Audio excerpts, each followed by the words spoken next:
Welcome back to Monkey Wrench Engineering's KSP 1.05 career tutorials series of me basically just chatting. We're going to do something a little different today. You'll notice that Duna is on screen. That's because I've just picked up a contract to put a satellite in orbit around Duna. We have not gone to Duna. Not recorded was a previous mission that I did to Minmus. The Minmus mission made vast amounts of science. We put a lander down, flew some scientists out, made something like 1,600 points of science, and have actually put a station around Minmus as well on a contract. Having done all that, we've actually had a contract pop up to put a satellite around Duna, and I thought this would be a good opportunity to show some actual interplanetary travel, which we have not touched on. I'm not going to use a pork chop transfer on this. I'm going to use the old school wasteful method of getting there because really most people learned that way first, and it does work. So we're going to be going to Duna. That being the case, even though we're only taking a satellite out there, it's a long ways. And we're going to need something on the order of 10,000 delta V to get there effectively. The contract we have taken, wherever it went, there it is. The satellite, it's a fairly large eccentric orbit, that's fine. We need an antenna, a materials bay, a thermometer. Okay, so basically it's a science satellite. That's great.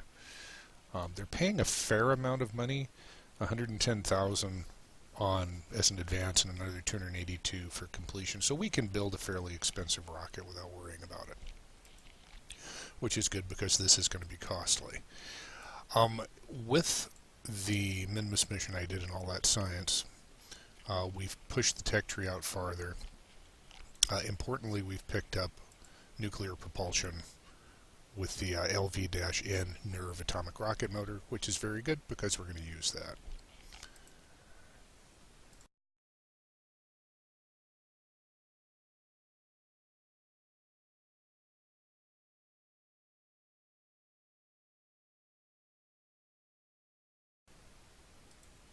Hey, you, come here. I want to build a fairing, thank you. We're going to put a fairing on it just so that during launch it's as aerodynamic as possible. Nice. Okay. So, our transfer stage is going to be nuclear. Nuclear engines only use liquid fuel. They do not need oxidizer, which is great. So let's start off, and I don't guarantee this is going to be what we do, but let's start off with 3 liquid fuel tanks and a NERV. That should be sufficient. That has 4,400 delta V and a... Oh, why is it showing Minmus? Doesn't matter. But 4,400 delta V and a passable. It'll have a passable thrust-to-weight ratio. We're going to jettison that, so we'll be getting electrical power there. Not an issue. NERVs do make heat. Quite a bit of heat, in fact. And rather than melting our rocket ship, I'm going to put 2 small radiator panels. These are the folding radiator panels. The nice thing about the folding ones is when they're retracted, they turn off. The passive ones suck power all the time. So those will help keep us cool. So this, what we have here, is, it's showing at, well, that's tonnage is not showing correctly on this either. Well, maybe it is. It's showing it at 6.5 tons, which doesn't make any sense to me at all. Interesting. This appears to be broken. Why is Kerbin Engineer being so broken lately? Yeah, that makes a lot more sense. I guess we won't use Kerbin Engineer. The transfer stage in the satellite itself weigh 13.4 tons. We have to get that into orbit of Kerbin.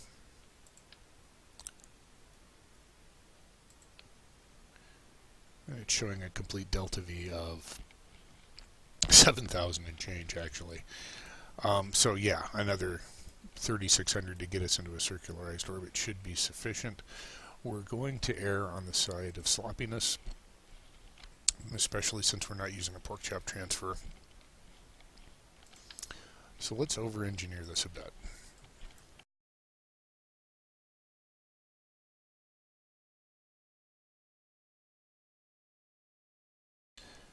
With a main sail on that, our thrust-to-weight ratio is 2 on the ground at Kerbin, which is sufficient. We're showing 3,400 delta V, which is sufficient.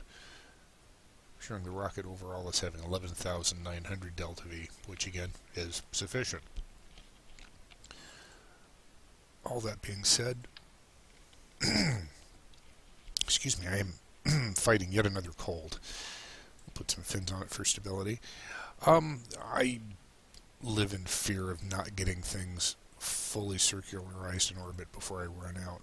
I want to actually, if I can, we can finish our circularization with our nuclear stage. I'd really like to use all of that fuel for futzing about getting to Duna. So I'm going to go ahead and overpower the rocket like I always do by putting some SRBs on it. Just to get us a little extra oomph. The SRBs by themselves are not going to lift the rocket because the rocket's heavy, so we're going to be running those with the main engine firing, which puts our thrust-to-weight ratio pretty overpowered. We'll hope this rocket's controllable. We'll soon know. The new SRB nose cones that are in stock are brilliant. Those have little ejection rockets on them, so they will very conveniently blow those boosters away from us when we're triggering the radial decouplers. So that rocket, it's sitting at 12,000 and change delta V. This should get our satellite to Duna. This will be our first trip to the Mars of the Kerbin system. Let's call it something. We'll just call it Duna Probe. And I don't recommend using MechJeb for launches or landings. Once you have a really balanced rocket that you've been using a lot, and you can actually make an ascent trajectory for it that works in MechJeb, that's fine. I find that a lot of times it crashes things for you until you've tweaked it a lot. I do like the maneuver planner in MechJeb. I find that it takes away a lot of the really just time-consuming, I need to set a node, I need to tweak the node, okay, I need to count down to the node, and then I need to burn at the node. You just tell the maneuver planner to, execute next node once you've got it in by hand. Since we're going to Duna, it's important that our Kerbin's relative position compared to Duna is correct. Which actually, it's not bad. We actually, you want to be almost at a 3 o'clock, 12 o'clock, which we are, which is really nice. Okay, great. That being the case, we can go ahead and launch. If they're not in the correct positions, and there are any number of sources on the internet talking about the positions of the various planets in KSP for interplanetary launches, you can accelerate time until they are in an appropriate position. We got lucky, they are. We don't have to do any sitting around with time accelerated. Now let's see if this rocket actually flies.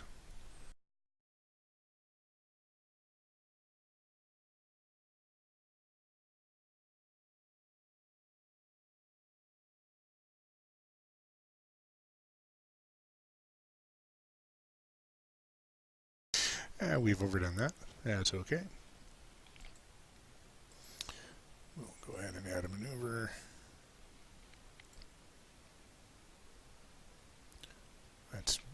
excessively high, but that's okay. It's 862. We do have enough delta V to do that. Again, the beauty of using MechJeb for maneuver planner, I'm just going to tell it to go ahead and execute that next node.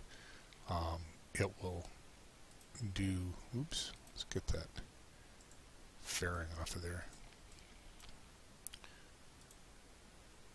And extend panels. Extend panels. Get our solar panels out. Hey, come here.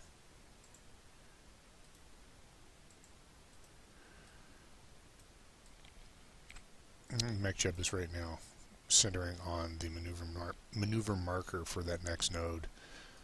It'll auto warp to it, rather than us having to futz around and do just a basic burn that we're well trained at by this point in career. We'll just have Jeb do it. And that's orbit. Circularized and in place.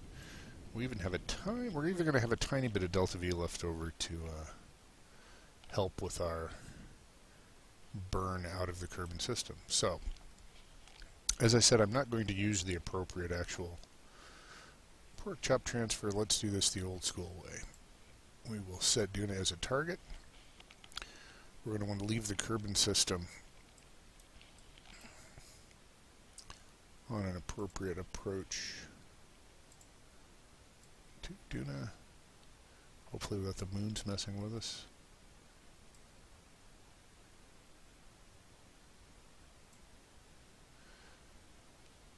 We're leaving on the high side because you'll notice that puts us out a little more towards Duna. Conveniently, Duna's in basically the same plane of the ecliptic as Kerbin, so we don't have to futz with that much at this point. So that ejection node we've set up is a 910 delta V. Obviously, this rocket's not going to do it, but we can go ahead. Again, I'm going to cheat, just have MechJeb do this bit. We'll burn off what's left of this fuel and then switch to our transfer stage.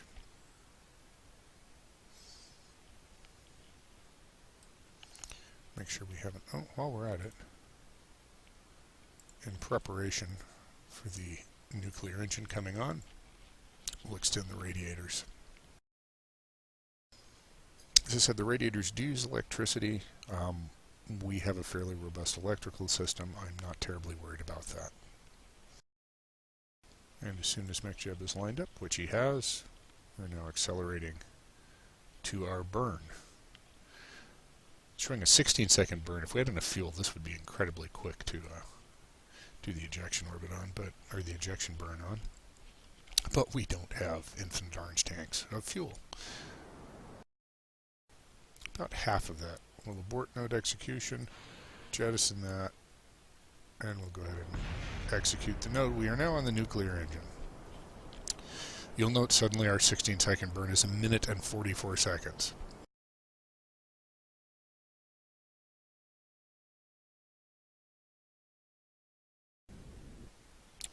So we are now leaving the Kerbin system for the first time in career, as a matter of fact.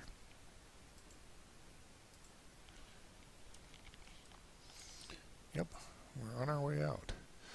So we're going to time accelerate. Excuse me. There, we are now in orbit of the sun.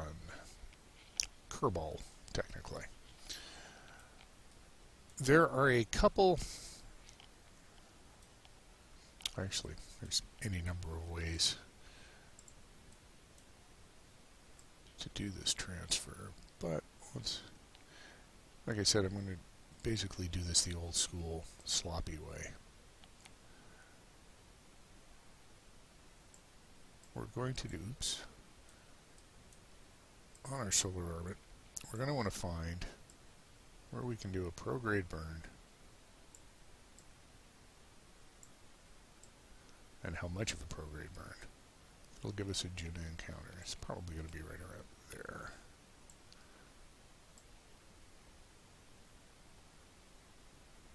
Oh, come here, you.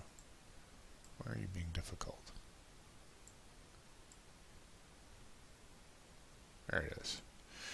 there's our Duna encounter.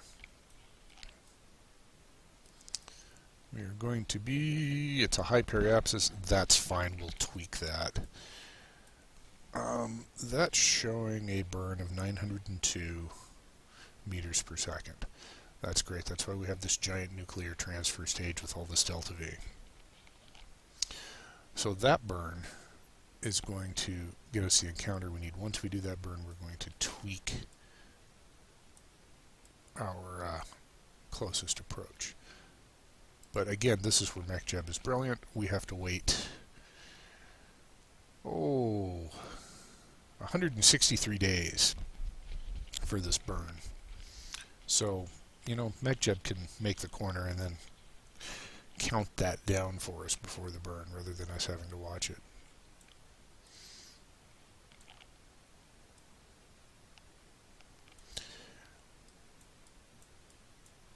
When we do drop out, I am going to want to do science out here and transmit it, because we are in orbit around the Sun, which we've never been before.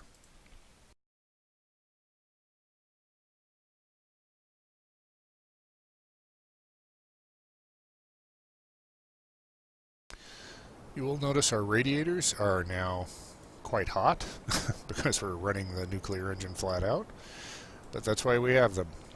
Better they should get hot than the engine melt or anything clever. The engine's quite hot as well, actually. Not cherry red, but it is getting toasty.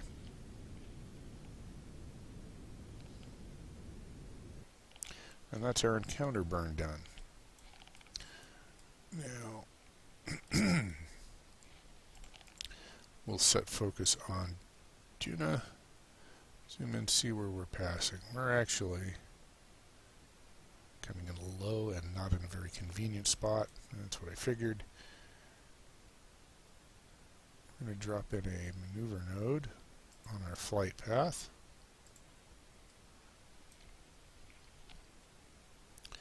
And see what we can do about getting this a little more sensible. And people ask, how do you know what to do with the maneuver node? You play with the toggles. You'll get used to it.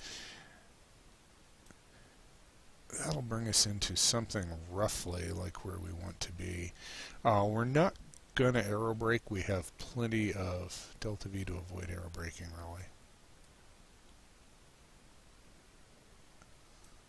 That could be a little neater as far as matching the plane. But I'm surprised we're as close as we are, actually, to matching that weird orbital plane that they want the satellite in.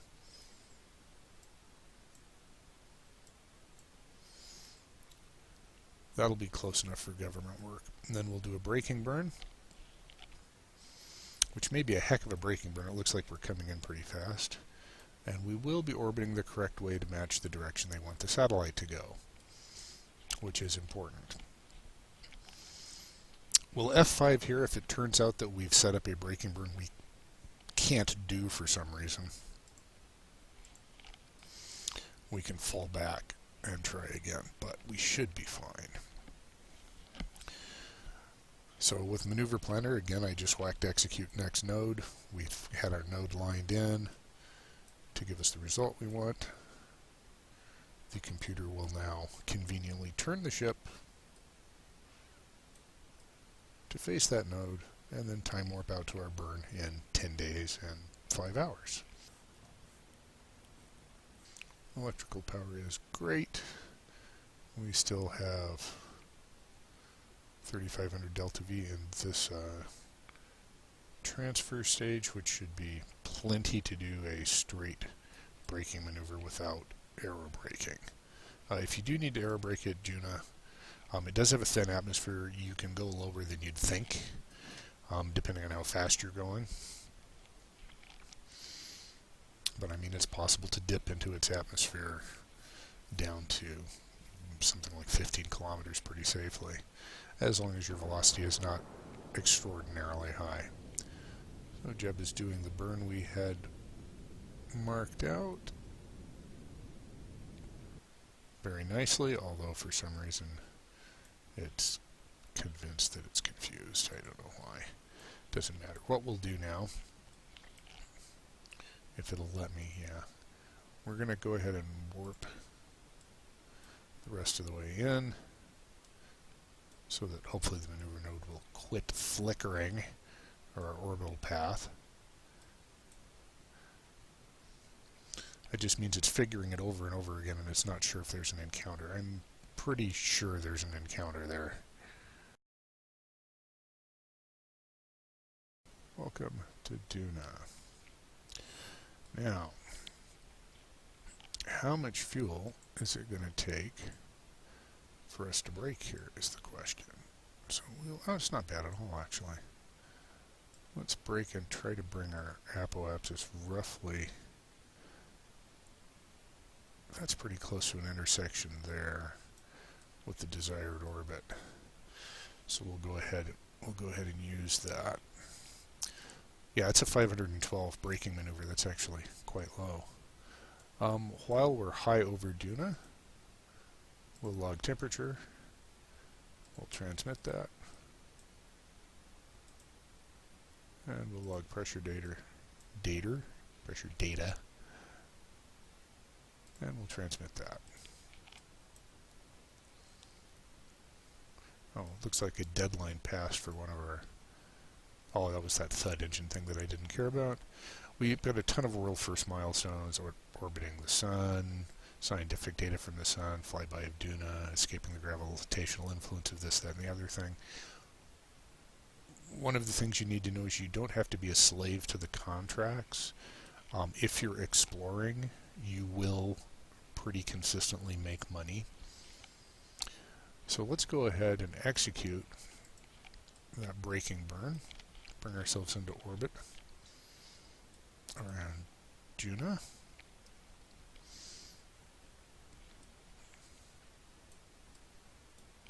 Which we should be able to see Duna pretty shortly.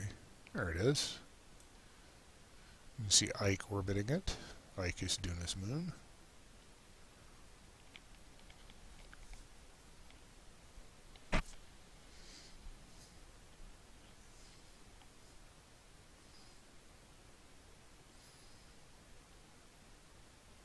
Ike can be a problem. It does tend to interfere with orbits when you're around Duna. It's fairly close to Duna, and it's funny how often it gets in the way.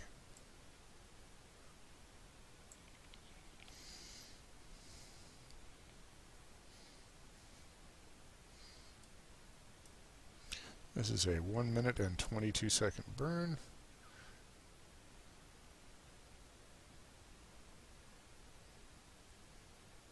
So as usual, MechJet's actually good at doing half your burn before the node and half after, which you should be doing whether you're using MechJet or doing it by hand. And we'll go ahead and accelerate time as usual to shorten the weight on that burn.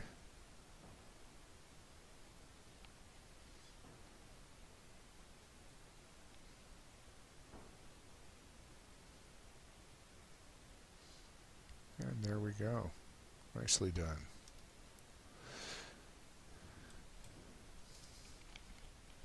Now that we're in orbit around Duna, will it allow us to do yet another set of science is the question. No, it's going to still count as high in space over Duna. That's fine. We will use our goo canister now. And we'll transmit that.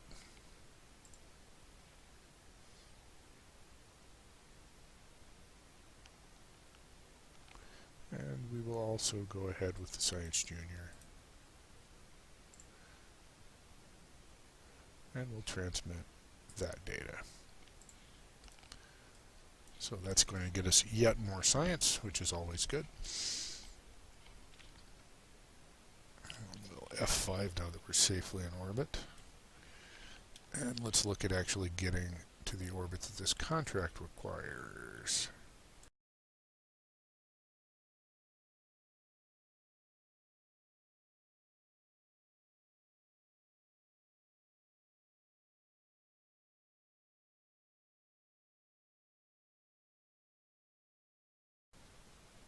There we go.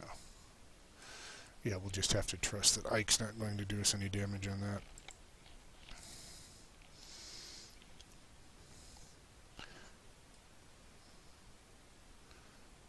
It's actually a small burn, 58 meters per second. We've vastly over-designed this satellite, especially the transfer stage, but it's not like you can conveniently call for more gas if you're at Duna.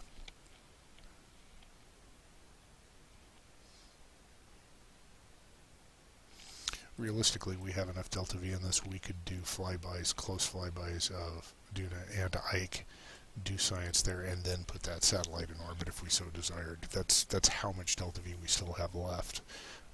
5,900, actually, according to my readout. But let's keep this simple.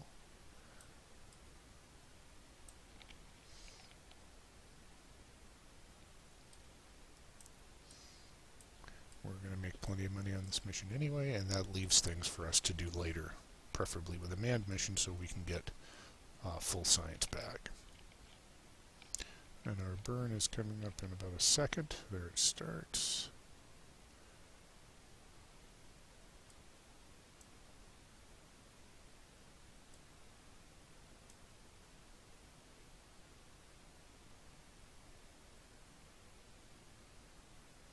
Nice, we're about halfway there. It's a little bit sloppy.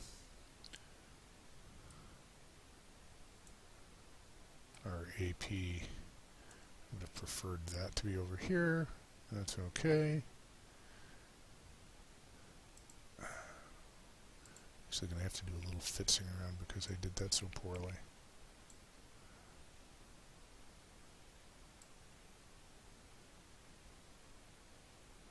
See if I can actually move that. Whoa, not that much.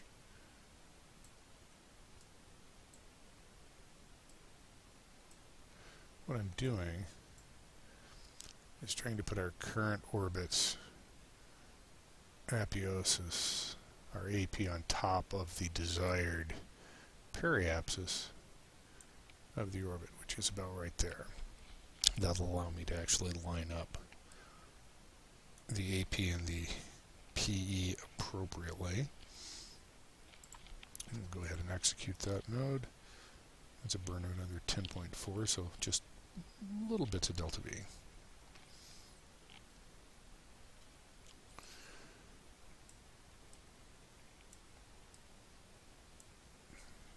When you're matching these orbits with the satellites, make sure that you're paying attention where the AP of the PE of the desired orbit is, the ascending node,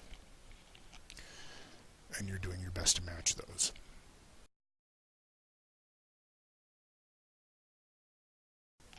Perfect. Now we can set up a node on that AP. We can enlarge our orbit to match the desired actual AP over here. We're actually in between the AP and the AN, but we should be okay. I appear to be slightly off. There we go. Perfect. APs are lined up. Execute that node. Again, that should be a minor burn. Yeah, 39.6.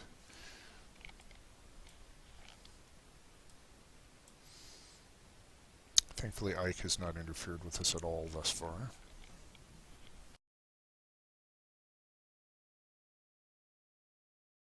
You'll note, though, that Ike would have would have been a real problem if we'd done another orbit. Ike would have ejected us from the Duna system. That's why I say keep an eye on it. Ike is not your friend when you're doing things at Duna.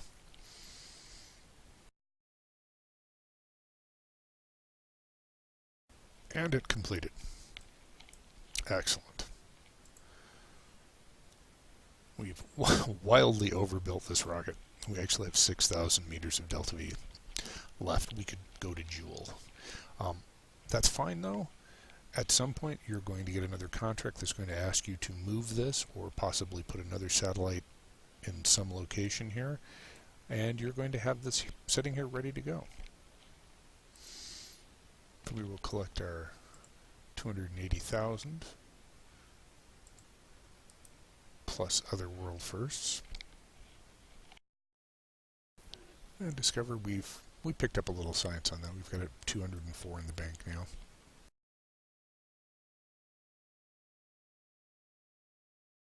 So let's go ahead and just open aerodynamics. We can start at least preparing to move.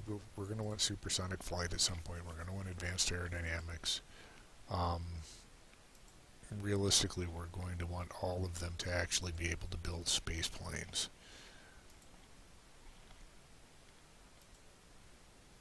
You know, including at the end the Rapier, which is where they actually start becoming really functional, which is obviously late game. But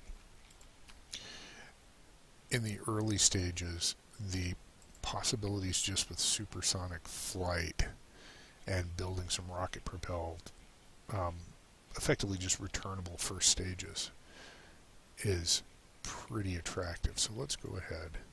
We'll pick up aerodynamics just to mess with. Maybe we'll make a jet just for fun. And we'll save the rest of our science at this point. So that's it for today. That was very straightforward. Just really wanted to run over the fact that it is not difficult doing interplanetary work once you have the Nerva engine unlocked. Once you've got that, you can do it the way I did it. It's, like I said, that's very old school. You can save some delta V by burning directly from Kerbin orbit using a pork chop transfer. At least initially, I wouldn't bother trying to do that. You can do it in MechJeb. It'll actually show you how it's done. But the old school basic transfer that I did works well. It does not cost a massive amount of delta V to do, and it gets you where you want to go. So, till next time, don't explode too much. Have lots of fun. Take care. Bye-bye.